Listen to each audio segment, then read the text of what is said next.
Hey guys, welcome back to the channel. तो दोस्तों drawing series का डे 8 है। इस वीडियो में मैं आपको बताऊंगा कि हमें शेडिंग किस तरह से करनी चाहिए। शेडिंग की प्रैक्टिस करने के लिए सबसे पहले आपकी पेंसिल की टिप कुछ इस तरह से शार्प होनी चाहिए। देन इसके बाद आपको शेडिंग की प्रैक्टिस करने के लिए पेंसिल को कुछ इतनी दूरी से पकड़ना है। और सबसे पहले मैं यहाँ पर HB पेंसिल से शेडिंग करके दिखाऊंगा आपको कि आपको किस तरह से शेडिंग करनी चाहिए। इस टेक्निक की हेल्प से जो आपका आर्ट वर्क है वो काफी ज्यादा इम्प्रूव होगा। तो सबसे पहले आपको शेडिंग इस तरह से करनी है। देखिए जो मैं यहाँ पर शेडिंग कर रहा हूँ, काफी लाइट प्रेशर्स के साथ शेडिंग कर रहा हूँ।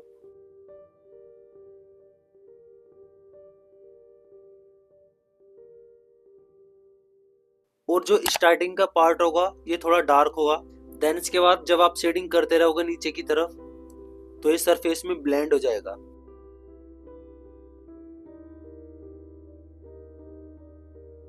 देखिए आपको कुछ इस तरह से शेडिंग की प्रैक्टिस करनी है।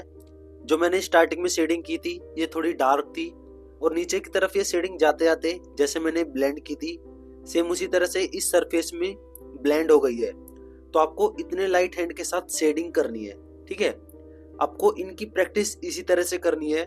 जब आप इस तरह से प्रैक्टिस करोगे तो आप कुछ इस तरह से रियलिस्टिक आर्टवर्क बना पाओगे। बट इस तरह के आर्टवर्क बनाने से पहले आपको कुछ इस तरह से शेडिंग की प्रैक्टिस करनी होगी। इस तरह से शेडिंग करने के बाद अब आपको दोबारा से 2B पेंसिल लेनी है और आपको इस पेंसिल को भी इतनी दूरी से पकड़ना है। देन इसके बाद आपको कुछ इस तरह से शेडिंग करनी है।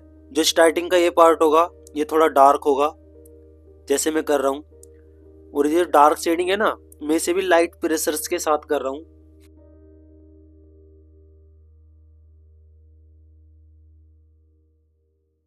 और इस शेडिंग में भी जो स्टार्टिंग का पार्ट है ये थोड़ा डार्क होगा और नीचे की तरफ जाते जाते सरफेस में ब्लेंड हो जाएगा कुछ इस तरह से। और नीचे की तरफ ये शेडिंग जाते जाते कुछ इस तरह से ब्लेंड हो जाएगी।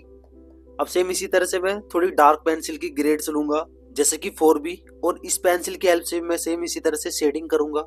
सबसे पहले मैं ऊपर की तरफ थोड़ी डार्क शेडिंग करूंगा इस तरह से।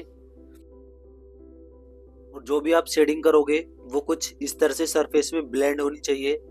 जब आप इस तरह से प्रैक्टिस करोगे तो आपकी शेडिंग काफी ज्यादा इम्प्रूव होगी और आपका आर्टवर्क में जो शेडिंग होती है वो भी इम्प्रूव होगी। क्योंकि इन्हीं टेक्निक की हेल्प से हम आर्टवर्क में पोर्ट्रेट में शेडिंग करते हैं। क्योंकि ये शेडिंग का बेस है, इस बेस को आपको क्लियर करना होगा। और आप समझिए कि जो पहले वाली शेडिंग थी HB पेंसिल की शेडिंग ये काफी ज्यादा लाइट है और जो 2B पेंसिल की शेडिंग है ये HB पेंसिल से ज्यादा थोड़ी डार्क है, मतलब कि HB पेंसिल से डार्क है। और देखिए 2B पेंसिल से थोड़ी डार्क शेडिंग है 4B पेंसिल की जो कि ये वाली है। सेम इसी तरह से मैं यहाँ पर 6B पेंसिल से भी शेडिंग करूंगा और ये थोड़ी डार्क शेडिंग है। यहाँ पर आपको पेशेंस रख के धीरे धीरे शेडिंग करनी होगी क्योंकि 6B पेंसिल थोड़ी डार्क शेडिंग है। तो आपको इसे बहुत ही ध्यान से शेड करना है, शेड की अच्छे से प्रैक्टिस करनी है पेशेंस के साथ। जब आप इस तरह से शेडिंग कर रहे होंगे ना तो इसमें लाइनिंग नहीं आनी चाहिए, ये सॉफ्ट दिखनी चाहिए।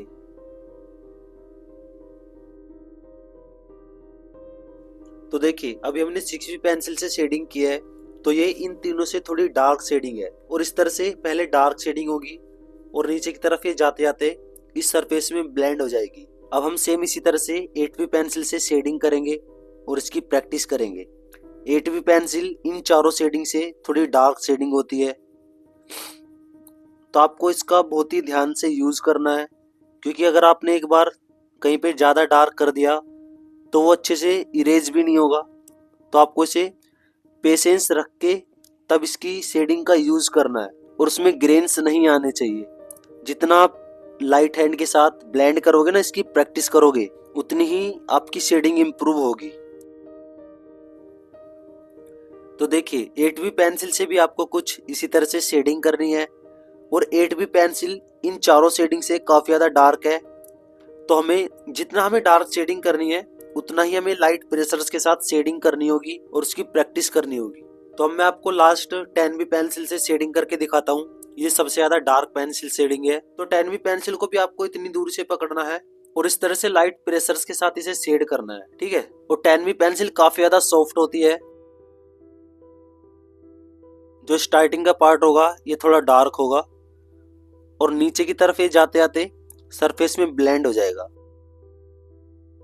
और अगर आप डार्क शेडिंग कर रहे हो या फिर लाइट शेडिंग कर रहे हो, उसमें आपको प्रेशर्स का अप्लाई बिल्कुल भी नहीं करना है। आपको लाइट हैंड के साथ ही शेडिंग करनी है।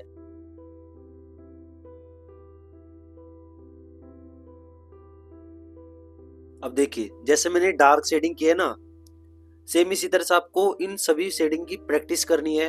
ऊपर की साइड का जो पार्ट होगा वो थोड़ा डार्क होगा, तो आपको इस तरह से प्रैक्टिस करनी है। और ये नीचे की तरफ जाते आते इस सरफेस में या फिर जो आप आर्टवर्क बना रहे होंगे उस सरफेस में ब्लेंड हो जाएगा। तो इस तरह से आपको शेडिंग करनी है।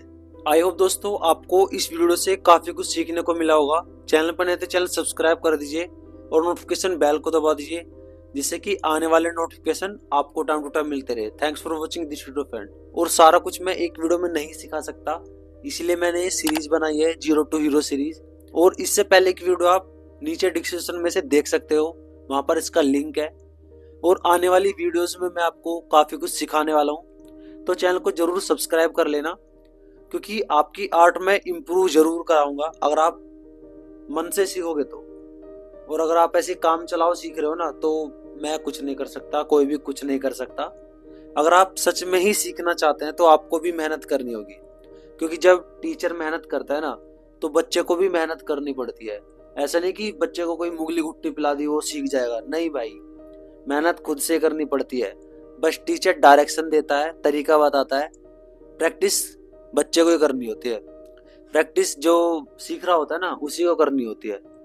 तो चैनल को सब्सक्राइब कर लेना, सिखाने के लिए मैं तैयार हूँ, बस आप सीखने के लिए तैयार रहिए। तब तक के लिए प्रैक्टिस करना और मिलते हैं नेक्स्ट वीडियो में।